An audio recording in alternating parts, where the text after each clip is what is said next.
عمران خان صاحب کو اللہ کی مہربانی سے مجھے آپ کو کسی کو بھی جب تک اللہ کی مرضی نہیں ہوگی کوئی آنچ بھی نہیں لا سکتا. آپ محلوں کے اندر چلے جائیں, بنکرز کے اندر چلے جائیں, لوہے کی سیلیں لگا دیں, اگر آپ کی باری آ گئی ہے اللہ کی طرف سے تو آپ کی باری آ گئی. یہ تو عمران خان صاحب خود سکھاتے تھے. وارڈ صاحب کیا ایسا ہے کہ جو پارٹی چھوڑ رہے ہیں وہ ایوان صدر سے ڈکٹیشن لے کے آ رہے ہیں, ان کے کہنے پہ چھوڑ رہے ہیں, کیا ایسا ہے؟ دیکھیے ایوان صدر میں جو ایوان صدر کے صدر صاحب نے جو کام کیا ہے وہ میرے خیال سے کوئی دشمن بھی نہیں کر سکتا, اور اس مس انڈرسٹینڈنگز کے اندر بہت بڑا رول ایوان صدر اور صدر عارف علوی صاحب کا ہے. سر کیا پی ٹی آئی پابندی کی بات ہو رہی ہے, کیا اس سے آپ اس چیز کے حق میں ہیں کہ پی ٹی آئی پہ پابندی لگنی چاہیے یا ان پہ لگ سکتی ہے؟ دیکھیے پابندی تو نہیں لگنی چاہیے, لیکن جو کام کروا دیے گئے ہیں وہ پابندی کے لیے بہت کافی ہے, تو یہ کام ہونے نہیں چاہیے تھے. لیکن پابندی لگا کے آپ کو کوئی فائدہ نہیں ہے, لیکن اگر آپ کہیں کہ پابندی والے کام دی کہ پابندی سے زیادہ والے کام کر دیے. ایسا صاحب یہ بتائیں, یہ پاکستانی سیاست میں جو پارٹیاں ہوتی ہیں سیاسی, ان کے ساتھ یہ عروج و زوال لگا رہتا ہے, پارٹی قیادت غلط فیصلے بھی کرتی ہیں, بہت غلط اقدام اٹھاتی ہے, اس کا کیا مطلب ہے لوگ پارٹیاں چھوڑنے شروع کر لوگوں کے؟ دیکھیے آپ نے بڑا اچھا سوال کیا ہے. دیکھیے ہمیشہ لیڈر کا کام ہوتا ہے کہ وہ آگے دیکھے, گدھے اور گھوڑے کا فرق دیکھے, اچھے برے کا فرق دیکھے. جب آپ اچھے برے کا فرق ہی نہیں سمجھ رہے اور آپ کو سمجھا رہے ہیں تو ہم تو خان صاحب زیادہ قابل لوگ نہیں ہیں, ہماری تو کوئی اوقات نہیں, ہم میں تو کوئی لیڈر نہیں ہے, ہمیں تو ووٹ اللہ کے بعد ان کی وجہ سے پڑا تھا. اگر ہم آج یہ کلیم کریں گے ہم عمران خان کے سے بڑے لیڈر ہیں تو نہیں ہے ایسی بات. لیکن اگر کوئی آدمی اپنے آپ کو بڑا بنانا چاہ رہا ہے, ان کو ہٹانا چاہ رہا ہے اور ہٹا کے لانا چاہ رہا ہے اور آپ کو دکھا رہے تو میرے والد صاحب کہتے ہیں کہ اللہ جب کسی کو دیتا ہے تو اس کو عقل دے دیتا ہے, اور جب لیتا ہے تو اس کی عقل لے لیتا ہے. تو اللہ سے دعائی کر سکتے ہیں, باقی تو کچھ نہیں کر سکتے. اچھا اور سر یہ بتائیں, آپ کو لگتا ہے خان صاحب اس کیس میں بے قصور ہو, کیونکہ وہ کہہ رہے تھے کہ مجھے بریفنگ دی گئی تھی نہ کہ میں تحریری کچھ پڑھا ہوا. سر میں ابھی اپنے بندے کو ایک آدمی کو گولی مار دے, وہ گولی مار دے تو آپ کہیں گے کہ وہ قصوروار ہے, میں قصوروار رہی ہوں. لیڈر کی ذمہ داری ہے. اب آپ کیا سمجھتے ہیں کون سی سیاسی جماعت میدان میں؟ مکس پلیٹ, سب چارٹ بڑی شوق سے کھاتے ہیں. سر آپ کون سی پلیٹ میں جائیں گے؟ اگر مجھے جانا ہوتا تو میں 6 مہینے پہلے جا چکا ہوتا. شاید میری یہی سیاست ہے. سر آپ کو نئی پارٹی بنا رہے ہیں, ساری نئی پارٹی تو شاید.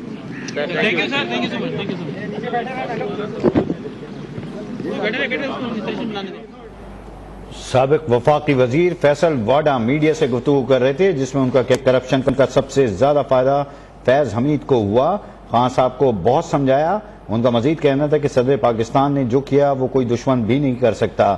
مزید کہتے ہیں کہ پابندی لگنے کے حوالے سے ان کا کہنا تھا کہ اب پی ٹی آئی نے جو کام کیے ہیں وہ پابندی سے بھی آگے والے کام ہیں. فواد چودھری اور شیریں مزاری نے بھی ہمیشہ میرا ساتھ دیا. میں نے جب 190 ملین پاؤنڈ کی بات ہو رہی تھی, جب بھی اس ٹرانزیکشن کے وقت روکا تھا, میں وفاقی وزیر تھا.